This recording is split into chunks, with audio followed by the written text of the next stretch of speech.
I want to hear. We got to share. That's too much share. We got to share on.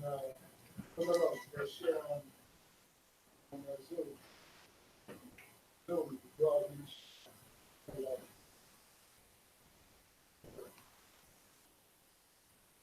Minimize that. Yeah, did the other ones? Did Facebook and all that? Oh, okay. I got it. All right. See, I changed over to the. All right. So everyone knows that if you want to find out where these Torah portions are, you can go to torahportion.org and they give a free PDF download. You know, if you want to know which each one I we're doing throughout the week. All right. So I'm just taking a stab at this.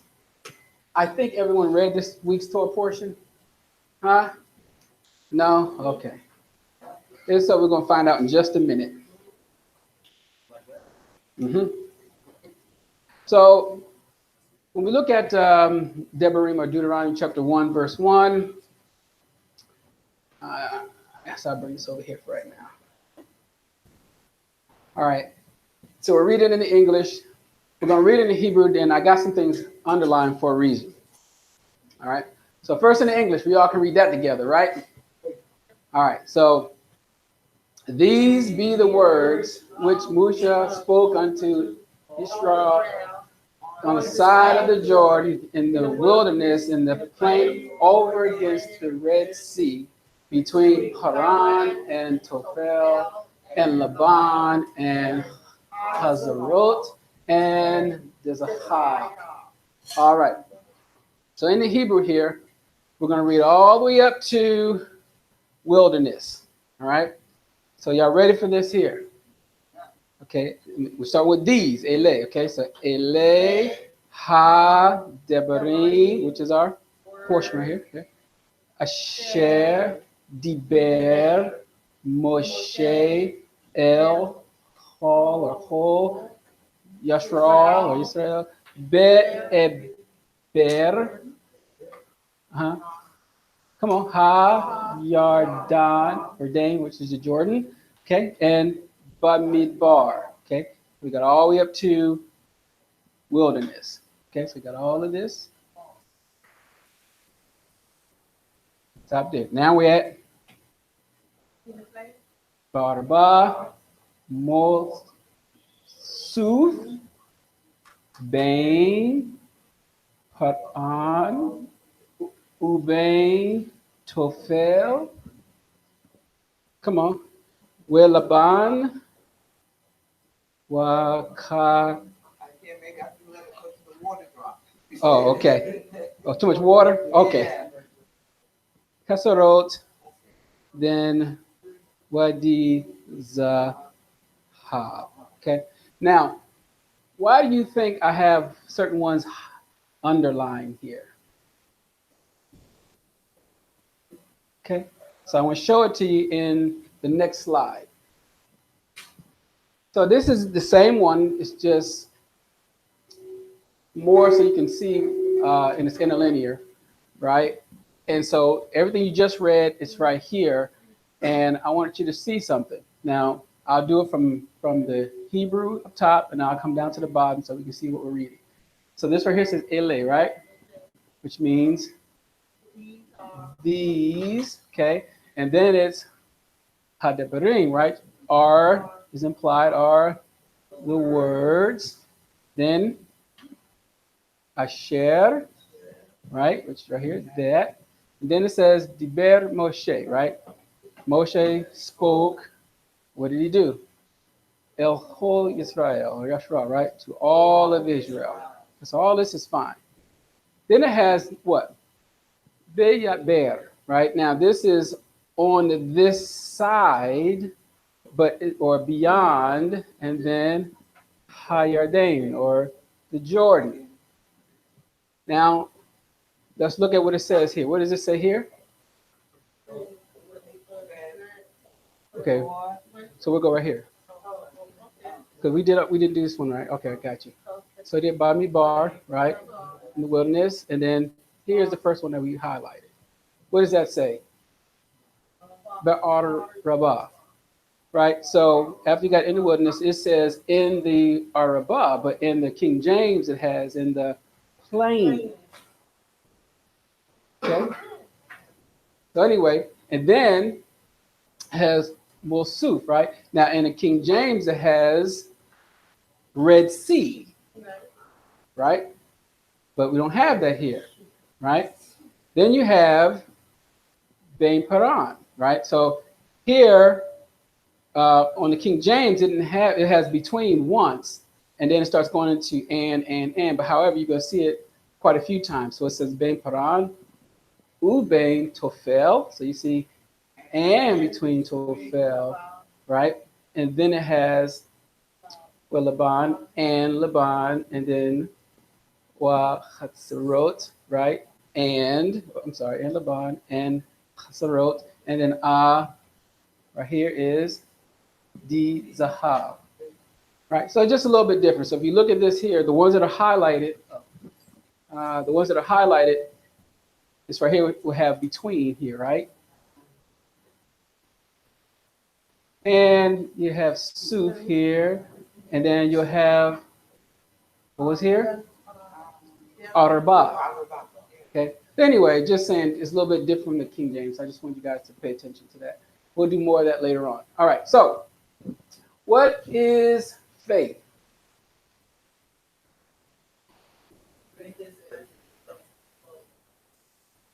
What? Substance of things hoped for, the evidence of things not seen. Okay. So the Hebrew word for faith. Believing what's not there. All right. So first, I want us to think about something.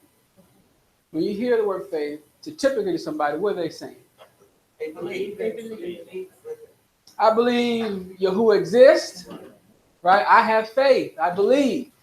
Right. Is everyone with me so far? Okay. All right. So we have that first. Is faith in Yahuah, okay? That he exists. He's alive. Okay, so to have belief, or what's that word say? Aminu, which is belief. Okay? To have that, I'm going to give you the root of, anyone know the root of the word for faith? Root. The root, what's the root of the word? Aminu or imunah is, you say it all the time. Right? Aman, right? It says Amin or Amen, right? So, but it's Aman, right? That's the root or the shoresh of it. So, but I want you to see the difference between what we say faith is, or what you've heard faith is, and then what scriptures say faith is. Okay? So that's going to be a part of this Parsha. So I'm just opening that up first so we can kind of see what's going on. All right, so things to pay attention to. Faith means to what? Okay, so faith is not just, oh, I believe he exists. Right. Faith is also something that you're going to see that you got to do. It builds up or supports, figuratively to what? Render or be firm or faithful. Okay, to trust or believe, to be what? You got to be certain. I have some assurance, to be established, be faithful or and steadfast, right? So these are things that we're going to see Israel didn't do, right? But we always talk about faith. Did Israel really have faith? And most times say, well, yeah, he did. They did. So we're going to see the levels of faith. All right, so the layers of faith, and we're going to go just over these things right here so far. Belief in Yahuah is fundamental, should be, to build up for our journey. So you're going to build it, you're going to have a journey with the Most High.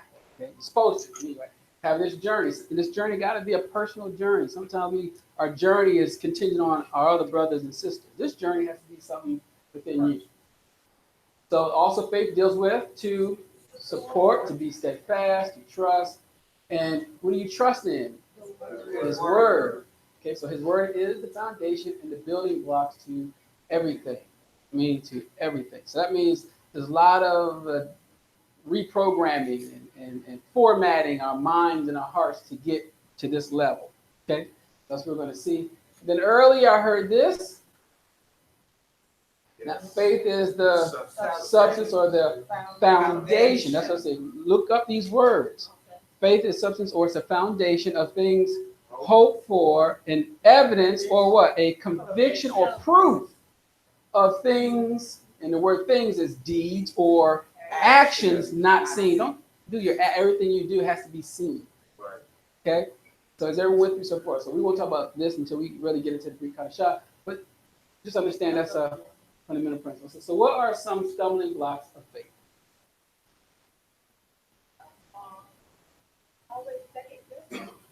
Always second guessing. Okay. What else? Doubt. Doubt, not believing. Okay. So, and mind you, it doesn't have a lot to do with your feelings or emotions when it comes to Yahuah. Why?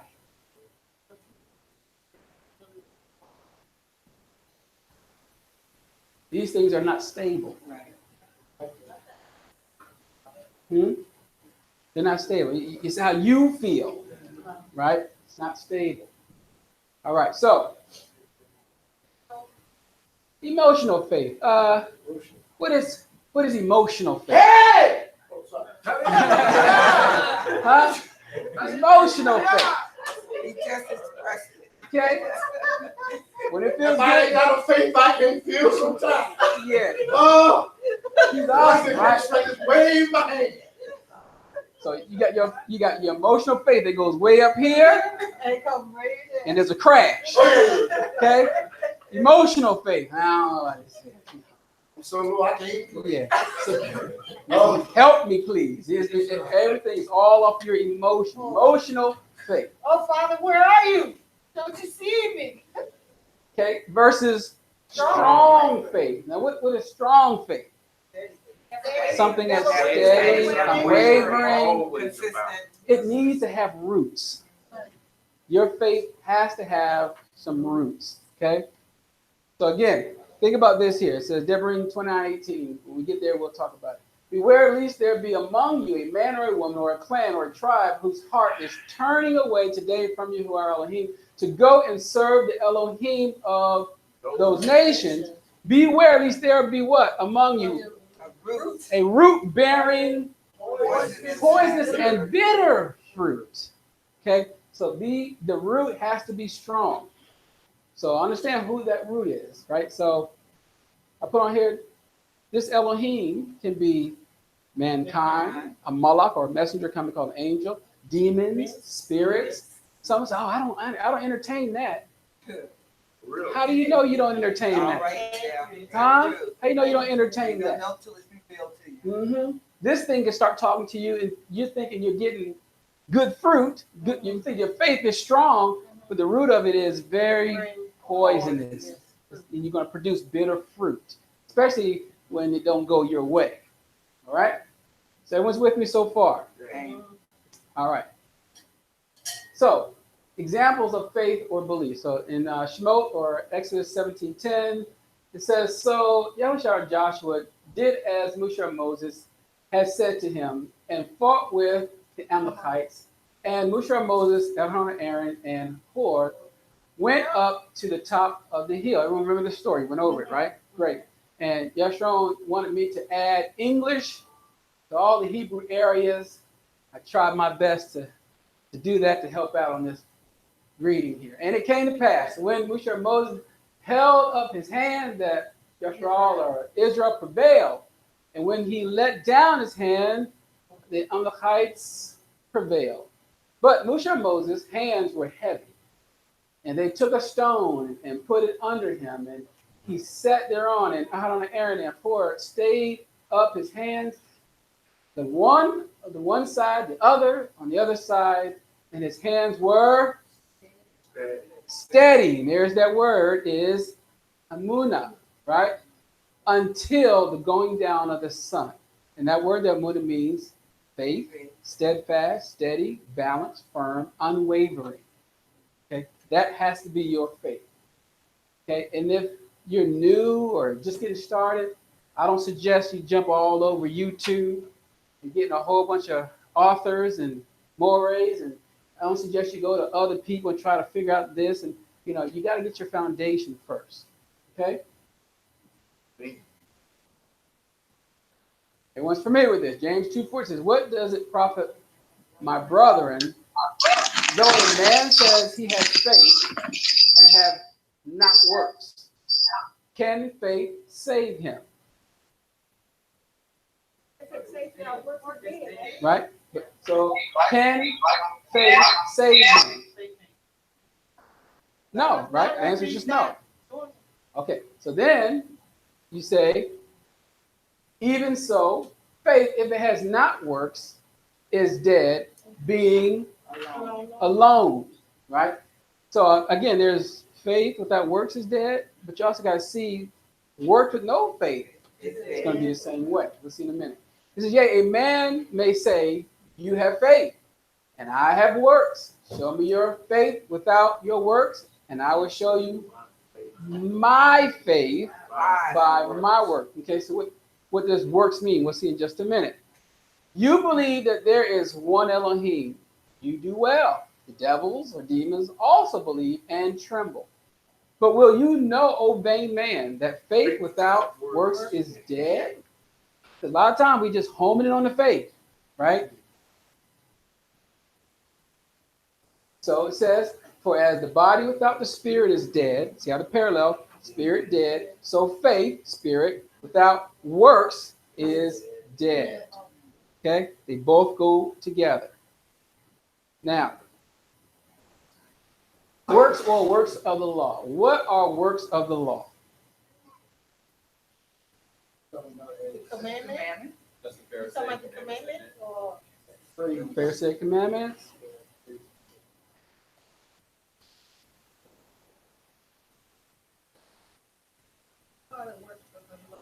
Law and his commandments. It keeps us going with the law, going with Satan. Okay. I can't wait until I be a pastor when we do these skits. This is going to be off the chain. Okay. So the first thing you should say is, well, works of the law, we read first in Galatians 2:16, for an example, right? Knowing that a man is not justified by the works of the law, but by the faith of Yahushua the Mashiach. Even we have believed in Yahushua Mashiach, that we might be justified by faith of Mashiach and not by the works of the law. For by the works of the law shall no flesh be justified. All right, so question becomes, this works of the law. And you guys' answer is, works of the law is?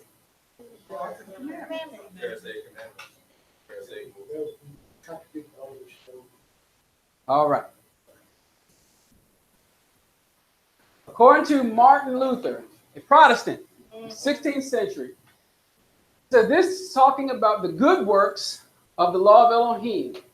Any works of the Torah or the Old Testament is done away with. Okay, according to the little 16th century. Okay, so you believe some of this here has bled into the mainstream Christianity today? Yes. Okay, he looked at it as, and he was a Saxon priest.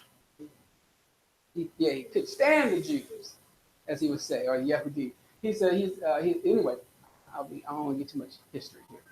Now, Thomas Aquinas. Everyone's familiar with him? All right, so he's a Catholic priest, 13th century. He divides law into three parts: moral law, which is to be binding; the civil law, which governs Israel; and the ceremonial law, the rituals of purification and sacrifice. All right, so this is 13th century, not the Catholic. Anyway, he stated that the law Shaul or Paul was writing about was not the law was done away with, but the ceremonial law. One could not be justified by blood sprinkling water purification, animal sacrifice. Having Mashiach has nullified that part of the law. Okay?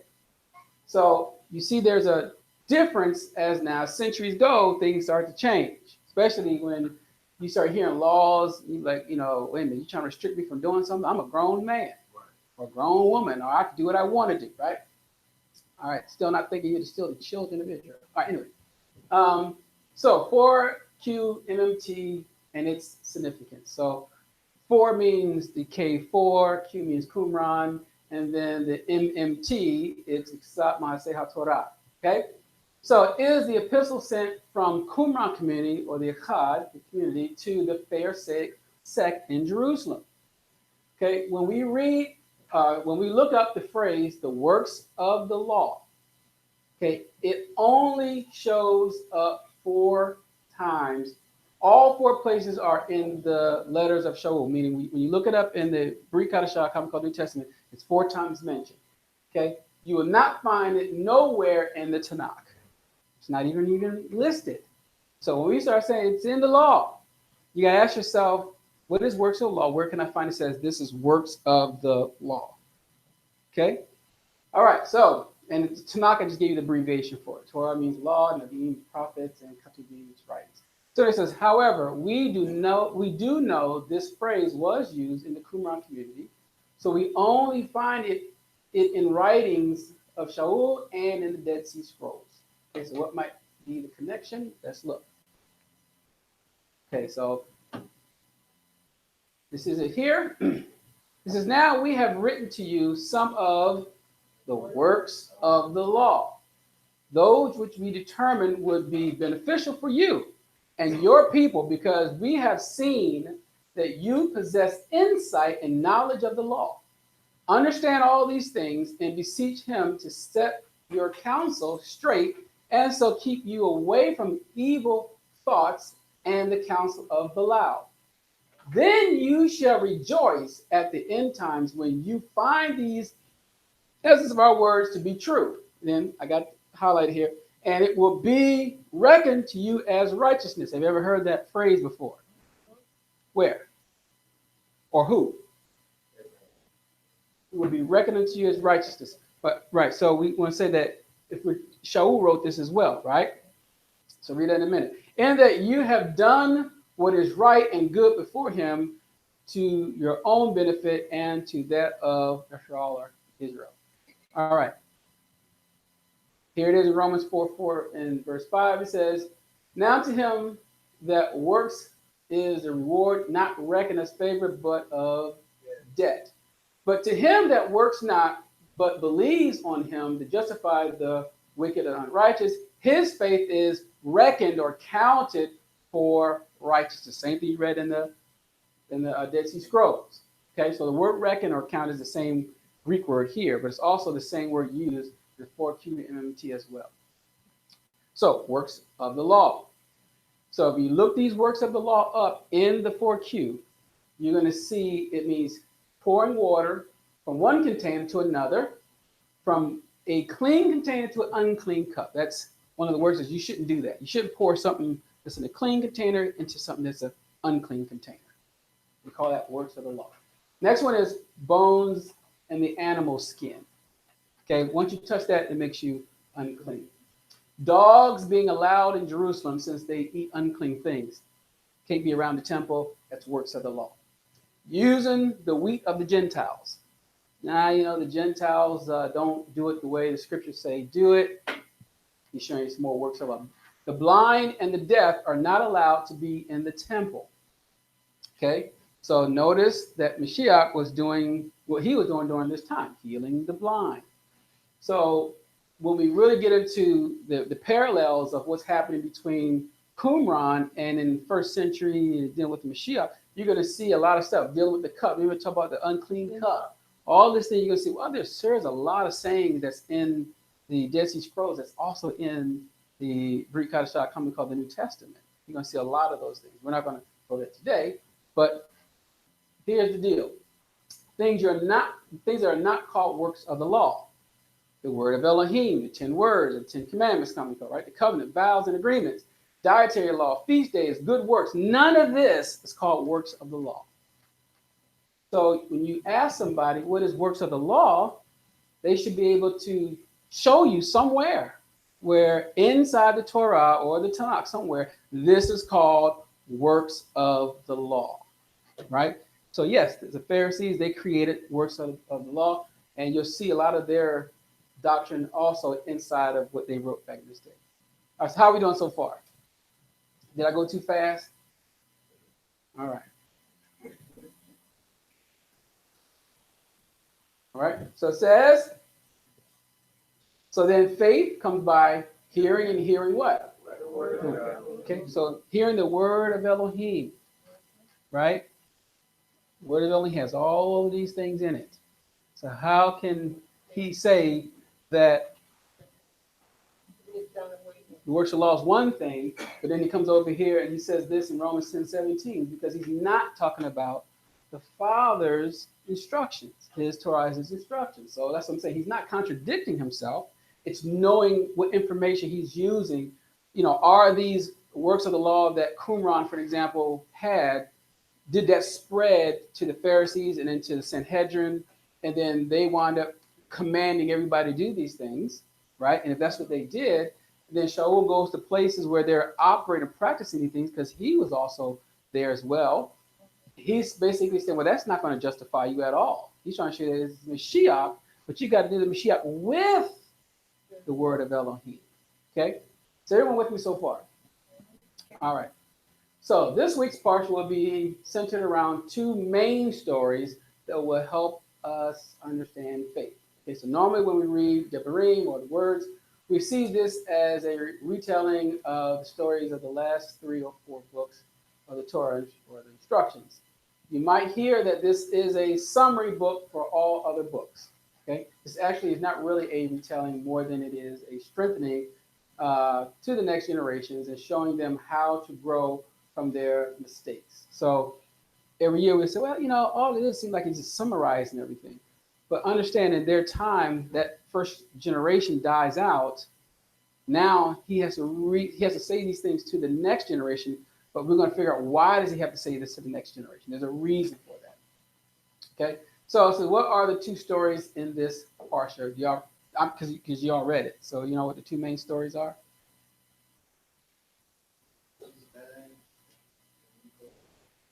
The main stories of this Parsha. Mm-hmm.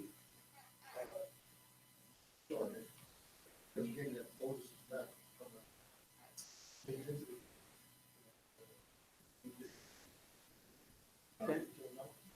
And me was really saying it over the commandment that I saw the repeating for the second generation to understand. Okay, excellent. All right, let's see. Stories of the spies and the judges. Okay, hired from father-in-law. These are the two main themes. And towards the end, I'm going to give some questions at the end. I'm going to conclude it next week. All right, so I'm going to tell you that in advance. But first story, 121 says, behold, Yahuah Elohim has set the land before you. Go up and possess it, as Elohim or Yahuah Elohim of your fathers has said unto you. Fear not, neither be discouraged. And you came near unto me, every one of you, and said, we will send men before us, and they shall search out the land and bring us word again by what way we must go up, and into what city we shall come. Everyone remember the story. He's talking about the spies, right? He said, and the saying pleased me well, and I took 12 men for you, one of the tribe, and they turned and went up into the mountain and came unto the valley of Eshcol and searched it out. And they took of the fruit of the land in their hands and brought it down unto us and brought us word again and said, is good land which Yahuah Elohim gives us. Notwithstanding, you would not go up, but rebelled against the commandments of Yahuah your Elohim. And you murmured in your tents and said, because Yahuah hated us, he has brought us forth out of the land of Mitzrayim or Egypt, to deliver us into the hands of the Amorites, or Amori, to destroy us. Everyone remember the story. All right, so far what you read, is this true, what he said? Same time. Right, this second telling here that he's sharing with the next generation. Everyone agrees with what he shared so far? Okay. Say that, it's almost possible. Okay. We're going to come back to it. I just want to see if we're getting this. All right, so I got highlighted hated, right? What's hated mean? Yeah, because because they're basically saying, the children are basically saying, because Yahuah hated us. What did they mean by that? But it's satisfied. He said, he murmured in his tents and said, because Yahuah hated us, he has brought us forth out of this rank to deliver us into the hands of the Amorites to destroy us. So, definition. So, right now, if you look at the word there, it's seen, right, which means hate, but it also has the understanding of, so an OT apology locates it in the heart, you use the scripture for it, right, or in the flesh or in the soul, although it does not necessarily indicate that wicked intentions accompany such as hate. It does imply a distancing from the hated person and that person's removal from the surrounding of the person who is hated. So, right. So that, in layman's terms, I think the Father's distancing himself from us. He doesn't like us. When you don't like somebody, you tend to do something. Distance yourself. Right? Now, we would say in our language, hate is strong. Hey, but, now some people I know y'all really do hate. Okay? But I'm saying someone that you're not comfortable around, you distance yourself a little bit from them. All right? And that person, you don't know how it makes that person feel when you do that. Right? So they might be in their mind trying to maintain positive thoughts, or, hey, they need to get to know me more, or whatever it is. But the point I'm getting here is Israel saw this as hate, meaning he's distancing himself from his people. Okay? Devarim 1:28 says, whither shall we go up? Or our brethren has discouraged, or has melted. That's the actual Hebrew word, means melted our hearts, saying the people is greater and taller than we. The cities are great and walled up to heaven. And moreover, we have seen the sons of the Anakim there. Now, I put Joshua 2:11 because it's the same word that you read where it says, and mind you, Joshua 2:11 is about spies as well. But anyway, it says, as soon as we have heard these things, our hearts did melt. Same word, melted. Neither did there remain any more courage. Now, word there is really spirit. We didn't have no more ruach in any man because of you. For Yahuah Elohim, his Elohim in heavens above and in the earth beneath. All right. So again, that word literally means melted. They melted their hearts. Verse 29. This is, then I said unto you, dread not, neither be afraid of them.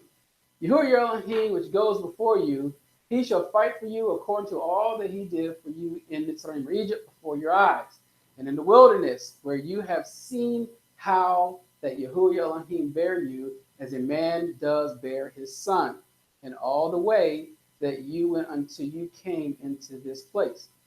Yet in this thing you did not believe Yahuah Elohim, who went in the way before you to search you out a place to pitch your tents in a fire by night, and show you by way you should go, and in a cloud by day. All right, so in this story, we show Moses was describing the type of belief we should have. They knew Yahuah was real, right? They saw all the miracles, okay, that he did this. The belief that Moshe was talking about was trusting in Yahuah. The word believe, and this is the word that you read here. You know, and try this. Ma'amim. All right, anyway, he existed, right? So in the verb, it's in the hip-fill form. So it's what we call hip-fill or a causative form, right? So participle masculine plural absolute construct. Literally, this is basically showing you that there was not an act. This is a verb, that they didn't actively trust him. So they know he exists, but they didn't put any trust in the Father. Okay, is everyone with me so far? All right. So I'm going to start off with our three pillars. What I'll say 3 pillars of faith. There's more. I'll give you one more later on. But for right now, they want to see 3 pillars, right? Everyone that can see. Great. We're going to start with this one here. These are the 3 places when I'm coming out of Mitzrayim or Egypt, when I'm coming out of Egypt or things, you're going to see this word. I'm going to put the Hebrew up there and everything. So it says, and the people believed, and when they heard that Yahuah had visited the children of Israel, and it goes on and on and on. So here, you're going to see the word there is amen, right? The root, amen. So that one there is just love and trust. This is your first part. So you love the Father, you trust the Father. This is your fundamental pillar. Is everyone with me so far? Anyone has it? All right, so what that means is, he sees me, I desire a relationship. Everyone sees this, that fundamental love. We do that today. You see me, I see you. Hey, I love you. You probably don't know from the can of paint. Anyway, that's how that first starts. However, this pillar is lacking support. Okay? It's lacking support. So, again, your faith can fall off. Right? If you just the faith, that's it. You just believe, and there's nothing else. There's no action. There's nothing else happening. It will fall off. Is everyone with me so far? All right, so let's go to the next pillar. So on this one, in 1431, it says, and Israel saw that great work which Yahuah did upon the Egyptians, and the people feared Yahuah and believed Yahuah and his servant Moses. So you see this one here, Aminu, is this Hebrew word. And in this one, you're going to see that this represents power and action. In other words, you got the trust, you got the love. Now there has to be some action with it. It can't just be just this alone, right? You got to have some power. You got to have some action, right? So he can help me, right? Everyone sees how this works. So I see his action. I see his power. I can have faith in that person because this person really can help me, right? Is everyone with me so far? Haven't lost anyone? Great. Again, this pillar is lacking support. Okay? So again, you're going to see something still missing. We go to the next pillar. And Yahuah said unto Moses, Lo, I come unto you in a thick cloud, that the people may hear when I speak with you, and believe you forever. And Moshe told the words of the people unto Yahuah, right? Now, what happens here? Same word there, Yaminu. And this means, in this verbal, not only the action, not only I can see the help, but now comes some understanding. Okay? Understanding. What type of understanding? Communication and instruction. Remember, they're at Mount Sinai, right? Now we can have some understanding, some communication. You're building your faith. Is that with me? All right, so having that understanding, guess what? This pillar is lacking support. Okay? So again, this one here, I understand, but you're wavering a little bit, right? So we got to see why. So is everyone with me so far? All right. However, if you use all 3 pillars together, not individually, this is what you'll have. You have faith and love, you have faith in the power, you have faith and understanding. Having all 3 will give you that foundation, not one by itself. That's the point. Right. Faith and love is where most of us are, not the power action, not the understanding or the instruction or the communication, but we'll see something in a minute. So if you can get to this level, right? If you get your foundation to this level, then you can be steadfast, right? But you have to have all of these first. Then we have this here, right? So the beginning stages of our faith, The first three pillars are the foundations that we must have in him. The fourth pillar is a sustaining pillar. The challenge begins here. Your will becomes the next challenge. Two key things are needed to build a foundation. Of course, we believe it's the Mashiach and the Ruach, right? The Mashiach or the Messiah and the Spirit, right? But if you can't be steadfast, these are be obsolete in you, right? Because first you have the faith that the Father even is who he is. Then after he shows that to you, next thing he wants you to do is have this, see the power and have action with him. And if you can do that, then you can move to, I want to know more about him. I want to have a real good relationship with him. So you start to understand him. You get his instruction. Communication starts to build, right? And then from there, you say, okay, Father, but I need help. This is a wicked world, right? I need something that's going to help me steady. And Mashiach said, I leave, and he sends a comforter. And now you know you have the Ruach and the Mashiach being the chief cornerstone. Is everyone with me so far? All right. So here you are. So I said, I have to consider my ways versus his ways. I want to love you, but I love some of my ways or what the world has taught me to be the norm or what is best for me. I mean, it's always you first. We have to give up control. We must follow order, even if we do not like it. The reason for us not liking it is because of what has been taught to us. Okay, we fight our mind or our spirit. Sometimes we use other spirits to support our spirit. You don't understand what I mean by that?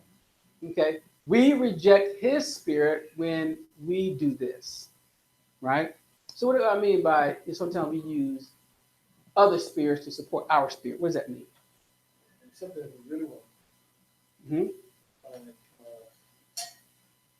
Things and other people to kind of come together we want to be masquerading as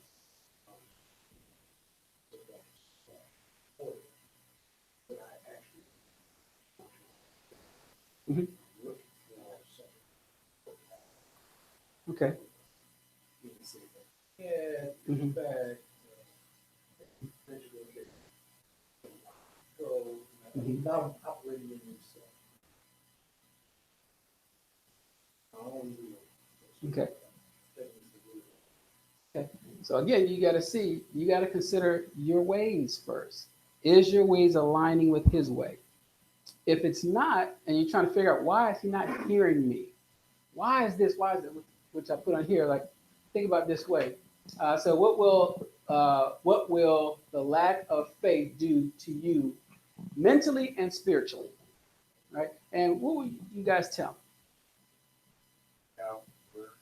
Okay, doubt, worry, what else?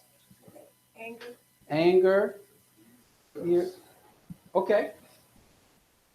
So first, y'all remember this here, right?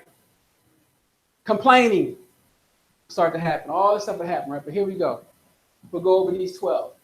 You start to complain. Frustration comes in. Rejection, loss of hope, walking away. You walk away. I don't like this walk. You know, this person did this here, as though whatever that person did represents that walk, right? Doubt, anger, hate, open self. When I say open self, you now start to open yourself up to anybody and everybody. Okay? You start to do that. You start to hide and draw back and get quiet and things like that, right? Then you start to reminisce about back in the day, some good stuff. That was the good things. Now that I'm going through in this walk, the other way, at least I found joy and happiness in that. This is where I am. And then you wind up becoming, you're just tired. I'm tired of this. I'm tired of everything. Okay? This is what this is going to do. All right. Deborah 127, it says, and you murmured in your tents and said, because Yahuah hated us, and he has brought us out of the land of Mizraim, or to deliver us into the land, the Amorites to destroy us. You see them, they're complaining at this point. So lack of faith will cause you to reject the first three or one of the three pillars. That's what lack of faith will do, because If you don't, you're now searching which pillar you like, right? So I put number one, Yahuah, the first pillar. Yahuah does not love me. He does not want a relationship with me. I tried to walk, right? Or number two, I know he is powerful, but he doesn't want to use that power to help me. You know, I'm still going through now. I'm still going through. Something must be me. He doesn't like me, right? Number three, I understand, or I think I understand his instructions, but I do not see him in my struggles. Okay, I am doing what he says. Why is he not understanding me or hearing me? You go through. Sometimes you get these questions, right? All right, so we begin to lie to ourselves. We sound unstable. He loves me. He doesn't love me. I see him in my life. Where is he? I don't think he hears my prayers. When we compromise one of the pillars, we distance ourselves from him. Normally, the one compromised is the first pillar, love, right? This is a form of hate, okay? Because we all get, I love him, I love him, I love him. Then I say, how do you love him? Oh, my whole heart. Oh, didn't it? Yeah, my whole being. Oh, I love it. I love it. He said, if you love me, you will. That was another pillar. Instructions. Well, I don't want to do that one. I'm just saying I love him here. That's what I'm saying. If you don't do all the pillars, you're going to have a problem. Okay? Is everyone with me so far? All right. All right. So the four stories that were written in this Parsha. So I said, what are the four events that Moshe tells the next generation about? So I'm going to tell you what they are. You don't even have to guess. Spies, Mount Seir, the giants in the land, appointing new judges. Remember, I told you what the most that he talks about is this one and this one. But the question is, why is this important and why is this important? Anyone know? In your studies. We're going to talk about how we study. All right. Okay, no problem. We're going to see it today. So, why are these four stories being told? Listen to what Moses states in this Parsha. Is there a possible deeper meaning behind it? It says, behold, Yahuah Elohim has set the land before you. Go up and possess it. And Yahuah Elohim of your fathers has said unto you, fear not, neither be discouraged. And you came near unto me, every one of you, and said, we will send men before us, and they shall search us out the land and bring us word again by what way we must go up, and into what cities we shall come. And they say, saying, please me well. And I took 12 men of you on one of a tribe, and they turned and went up into the mountain and came unto the valley of Eshcol and searched it out.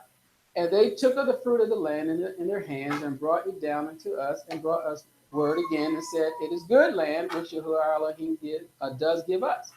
Notwithstanding, you would not go up, but rebelled against the commandments of Yahuah Elohim, and you murmured in your tents and said, because Yahuah hated us, he has brought us forth out of the land of Mitzrayim, Egypt, to deliver us into the land, to the hands of the Amorites to destroy us. Now, remember this story.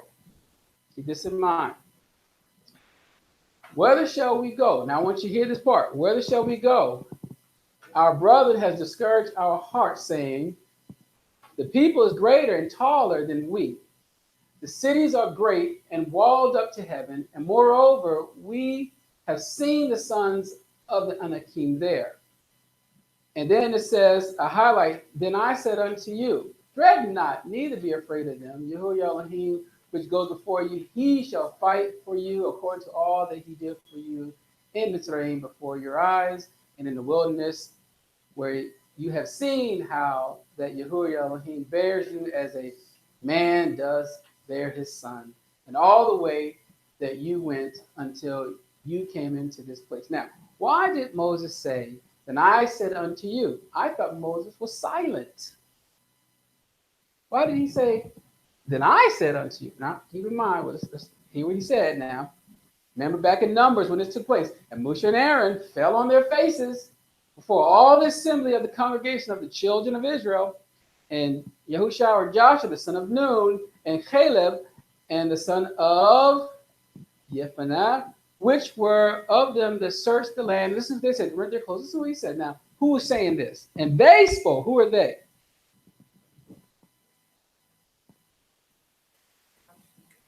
Okay. And they spoke unto all the company of the children of Israel, saying, the land which we passed through to search it, an exceedingly good land. Who said this stuff? Was it Moses? Huh? Was it Moses? No, it was Joshua and Caleb.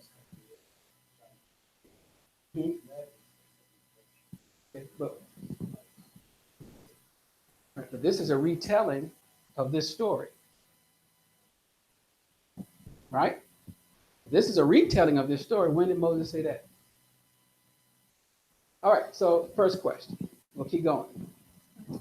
2:3 says, you have passed this mountain long enough. Turn you northward and command you the people, saying, you are passed through the coast of your brethren, the children of Esau, right? Which dwell in Seir, and they shall be afraid of you. Take you good heed unto yourselves, therefore. Meddle not with them, for I will not give you of their land. No, not so much as a foot breadth, because I have given Mount Seir unto Chetzah or Esau for a possession. Now, the Hebrew there for possession is Yerusha, and it means an inheritance. I've given them an inheritance. So remember I said Mount Seir, and you're going to start seeing the giants, but you're going to see Mount Seir, and you're going to see another one that he's given them an inheritance, right? So it says in verse 9, and Yahuah said to distress not the Moabites, right? Moab, neither contend with them in battle, for I will not give you of their land for a possession, because I have given unto the children of Lot for possession or an inheritance. So why is this important to know about how Yahuah gave Esau and Moab land or inheritance? Why is this important? Now we know that the Father gave it to them. Okay, he gave another nation their inheritance. All right. I said, Yahuah gave inheritance to other nations and will in latter days as well. So I gave you the scripture where that is, which is in Ezekiel. Everyone familiar with this? It says, so shall you divide this land unto you according to the tribes of Israel, and it shall come to pass that you shall divide it by lot for an inheritance unto you and to the stranger that sojourns among you, which shall beget children among you, and they shall be unto you as born in the country among the children of Israel. They shall have an inheritance with you among the tribes of Israel. And it shall come to pass that in what tribe a stranger sojourns, there shall you give him his inheritance, says Adonai Yahuah. All right, but anyway, we're trying to figure something out here. Who dwelt in these lands before they were given an inheritance? So for Esau, for example, anyone knows? All right, so the Horim, right, also dwelt in Seir before time, but the children of Esau succeeded them when they had destroyed them from before them and dwelt in their stead, as Yashua did not the land of his possession, which Yahuah gave unto them. So the Horim, right? And, you know, I forgot I had to put a disclaimer up here. So I'm just giving you the definition from a dictionary. I promise you I didn't write this dictionary, okay? It's because some people might be offended, but it has nothing to do with them. I'm just giving you of them back in the day, all right? Back in the day. All right, Kari Salih, right? Now, if you look up this word, it literally means white bread, fine flour. You'll see, I'm not going to go through what it says in Mishnah, white flour, cave dweller, things like that. So these are some translations. I started to put the other one on there, but they're saying basically these were cave dwellers, white people that are cave dwellers of that day. Okay, and that Esau mixed with them, and therefore, I mean, you got to read the whole story about how they started mixing, intermarrying, and things like that back in their day. All right, that's what I put on here. They married and mingled. Okay, of course, emphasis is mine, but that's what they did. So read about the other places that dealt with what Esau did with the Chorim. All right. 2:9 says, and Yahuah said unto me, distress not the Moabites, neither contend with them in battle, and I will. So we did all these, right? Which one did I want? No, I'll keep going. I just said no problems. So it says, and I will not give you of their land, their possession, because I have given Ar unto the children of Lot, or Lot. And the what?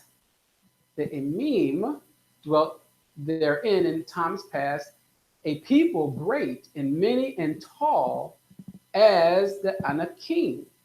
Okay, verse 11, and which also were counted giants or Rephaim as the Anakim, but the Moabites called them what? Emim, right? Remember, because they just repeat. I'm just seeing if y'all paying attention to going to sleep here. All right. Jump down verse 37. It says, only unto the land of the children of Ammon, which is another one of Lot's sons, right? You came not, nor unto any place of the river of Yabuch, nor unto the cities in the mountains, nor unto whatsoever Yahuah your Elohim forbade us. So why was this important to understand and be written about? Before we go there, really fast, and I'm going to answer most of these questions, but we'll keep going really fast. It says, and Yahuah said unto me, behold, I have begun to give Sichon and his land before you begin to possess, that you may inherit his land. Okay, and Sichon came out against us, he and all his people, to fight at Yazah. Good. It says, and Yahuah our Elohim delivered him before us, and we smote him and his sons and all his people. Then we turned and went up to the way of Bashan, and Og, the king of Bashan, came out against us, he and all his people, to battle at Edrei. And Yahuah said unto me, fear him not, for I will deliver him and all his people and his land into your hands, and you shall do not unto him as you did unto Sichon, king of the Amorites, or the Amori, which dwelt in Heshbon. It says, all these cities were fenced with high walls, gates, bars, besides unwalled towns, a great many. And we utterly destroyed them, as we did unto Sichon, king of Heshbon, utterly destroying the men, women, children of every city. Verse 11 says, for only Og, king of Bashan, remained of the remnant of the Rephaim, behold, or giants, and behold, his bedstead was of iron, in the Rabath of the children of Ammon. 9 cubits was the length thereof, and 4 cubits the breadth of it, after the cubits of a man. All right, so if you look at the word Rephaim, right, this is also right here. It's the same word for deceased. But anyway, it says, they are dead, they shall not live, they are deceased, or Rephaim. They shall not rise, therefore have you visited and destroyed them and made all their memory to perish. So, I mean, I'm not going to get into a whole bunch of Rephaim today. I'm just, since they went past it, I'm just giving some highlights. Okay? Yeah. Yeah. Look at that there.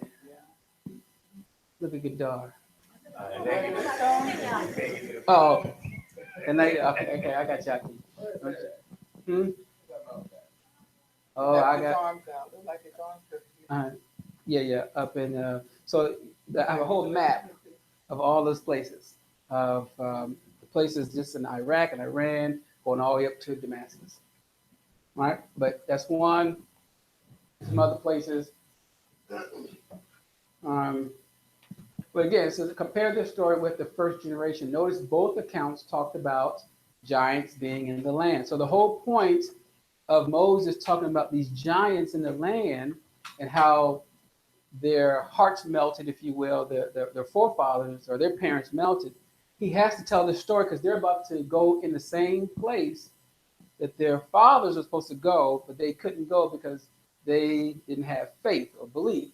However, he's telling a story so that their children can have faith and go into that land and conquer what their parents could not. Okay? Is everybody with me so far? All right. 1:9. Remember this. And I spoke unto you at the time, saying, I am not able to bear you myself alone. Yahuah Elohim has multiplied you, and behold, you are this day as the stars of heaven for multitudes. We'll talk about this next week. Yahuah Elohim of your fathers make you as 1,000 times so many more as you are, and bless you as he has promised you. How can I myself alone bear your cumbrance and your burden and your strife? Take you wise men and understanding, and know among your tribes, and I will make them rulers over you. This is all going to be relevant next week. So this story will be further explored in depth in just a minute. We'll go over some of these and then more of it next week. However, for now, we will see that this story is told yet again in a different way. Okay? Numbers 11:11 says, and Moshe said unto Yahuah, wherefore have you afflicted your servant?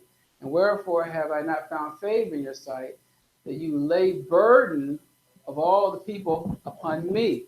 Notice it's starting to happen again, right? And then he says, and he said, I am not able to bear all this people alone because it is too heavy for me.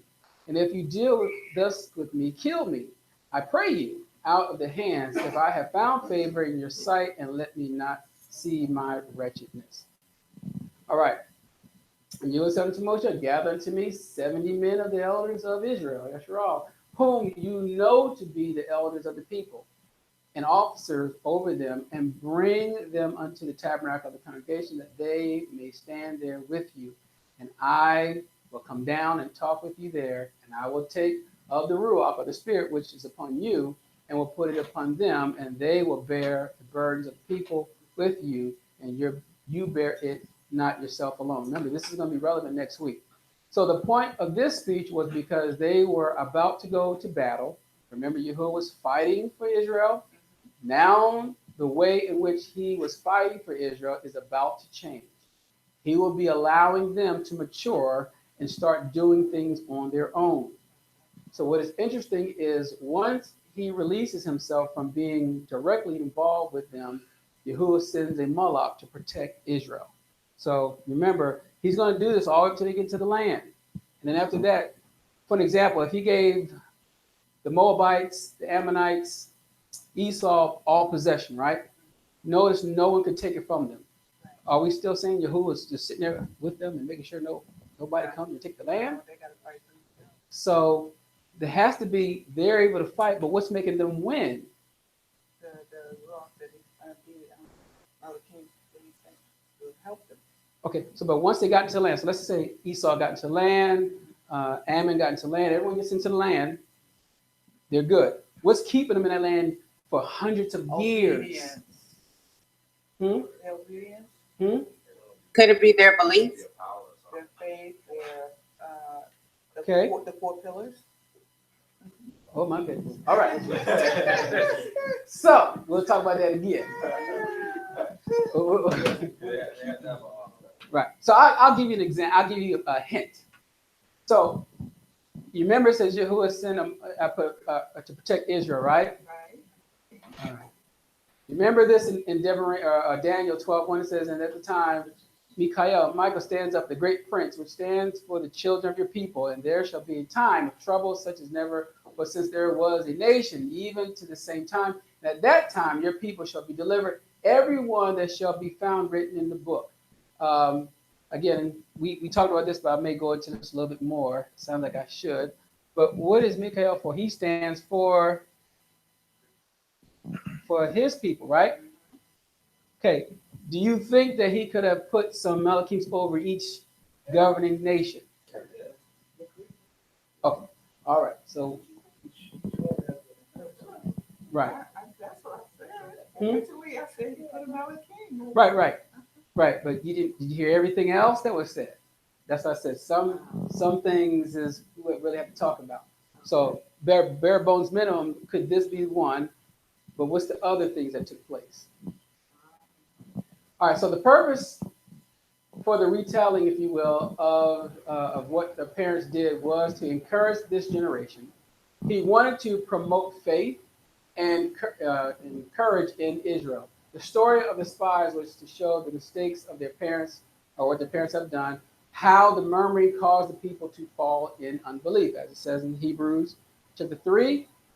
Verse 7 says, wherefore, as the Hadashah, the set-apart Ruach or Spirit says, today, if you will hear his voice, harden not your heart, as in the provocation of the days of temptation in the wilderness, when your fathers tempted me, proved me, and saw my works 40 years. I mean, they saw him. They believe who he is. They saw it. He said, wherefore I was grieved with that generation and said, they do always err in their heart, and they have not known my ways. So we always say we know him, right? But do you really know him? So I swore in my wrath, they shall not enter into my rest. Take heed, brother, lest there be of you an evil heart of unbelief in departing from the living Elohim. And to whom swore he that they should not enter into his rest, but to them that believe not? So we see that they could not enter in because of unbelief, right? So he's telling that generation you couldn't do it, but now he has a generation he's raising up so that they can enter into the rest, right? All right. So they were about to go against the Canaanites, the same people their parents were afraid of. He needed to give them the talk that should have been given to the first generation, technically, or in the first generation. So Devarim 1:30 says, Yahuah Elohim, which goes before you, he shall fight for you, according to all that he did for you in Mitzrayim before your eyes. So next they are told about Esau and Lot. Yahuah promised them an inheritance, and to that day they were still in the land, meaning ever since he gave them the inheritance way before Israel, to date, they still had that land. So he's telling them to share with Israel or the next generation, look what the Father did. He gave Ammon his land. He gave all, look, they still got it to this day. Don't fear. When he gives you your land, it's going to be like, you're going to be just like them. You're going to live in this land because of obedience, right? All right. So he wanted them to know how mighty the people were in the land before he gave them the land. So the point of telling them about the giants and everything is to say, these people were big and tall and all this stuff, but I took care of all of that for them, and then gave Esau and gave Moab and gave Ammon the land, and they all were mighty or great. So this is why he's telling the story. All right. So just as he defeated the giants in that land, the mighty people of that land, he would do for Israel. They had giants, and you will see giants. Moshe wanted them to connect and have faith in Yahuah. So Yahuah fulfilled all his promises. He gave them the land by promise he will for you. And that's basically what he's trying to share with that next generation. All right, so why was Moshe not able to enter into the land? Because of his disobedience to what the Father told him to speak to Rocky twice. Okay, struck the rock twice. Okay, Water. so that's what stopped him from getting into the land. Yeah. Everyone agrees? Yeah. Come on now, Ema, everyone agrees? Man, I tell you, you see what type of family you got? Where's the faith, Jesus? Huh? Doing things outside the order of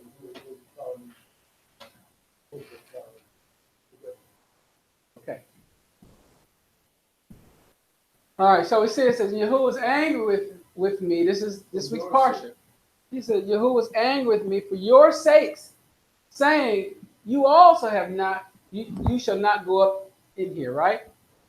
You're talking about Moses, right? All right. Wait, I thought it was because he hit the rock twice with the rod. Why is Moshe blaming the people for his mistake? He says it again in the next Parsha. That's why I said we're going to talk about the next Parsha too. But he says, but Yahuah was wroth with me for your sake, and would not hear me. And Yahuah said unto me, let it suffice, you speak no more unto me of this matter. Okay, again, you're going to see something next week. All right, so when we read this story, it seems like there is another reason for Moses for not entering into the land. But if we reread the scriptures, that leads up to him for him saying that he is talking about the spies. But look at the verse 37, right?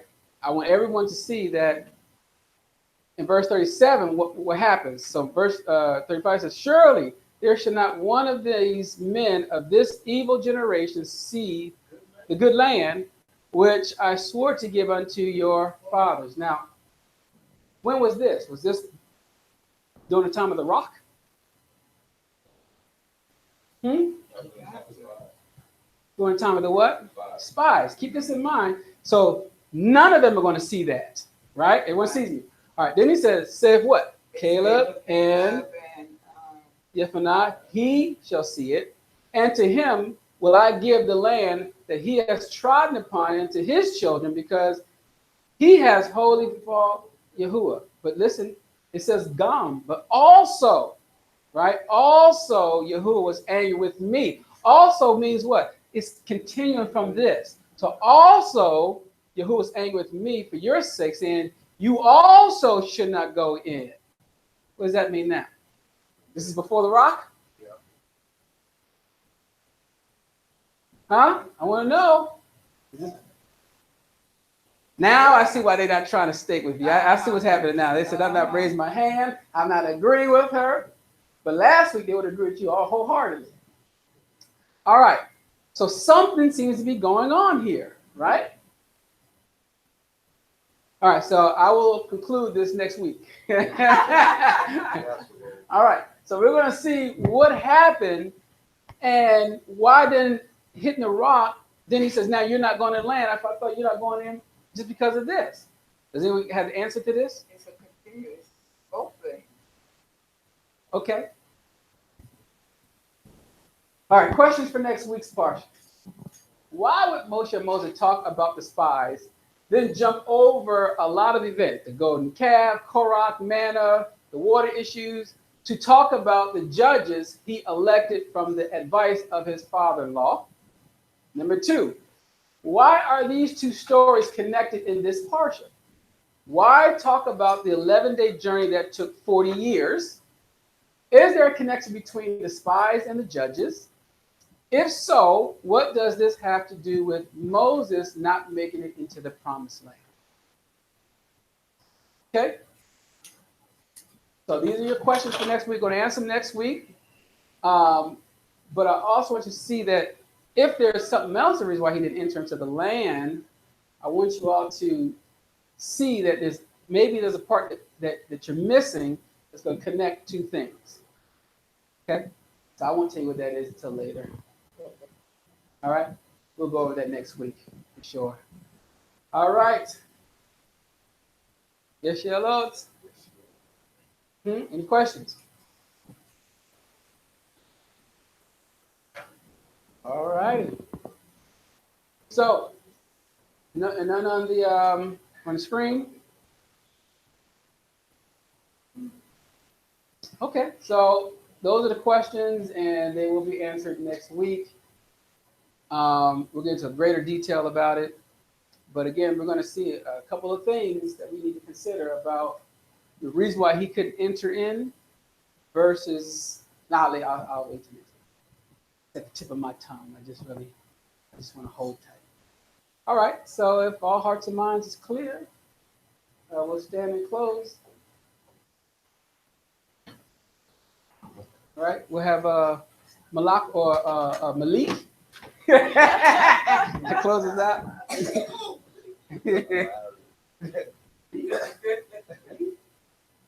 Torah Abba, for another day for us to come and hear your word, Father. Torah for the message. Father, I was unable to hear the message today, but for those who are here, I pray that it resonated well within their spirits and that they were able to absorb and obtain everything that was meant to be heard, Father, and apply it to their life as they walk throughout this week, Father. I pray for healing for anybody who's going through anything that is unbearable in this moment, Father, that you lay healing and comfort on their hearts. In Yahush's name. I pray that the food that's been prepared will nourish our souls and our stomachs, Father. Yes! And our stomachs.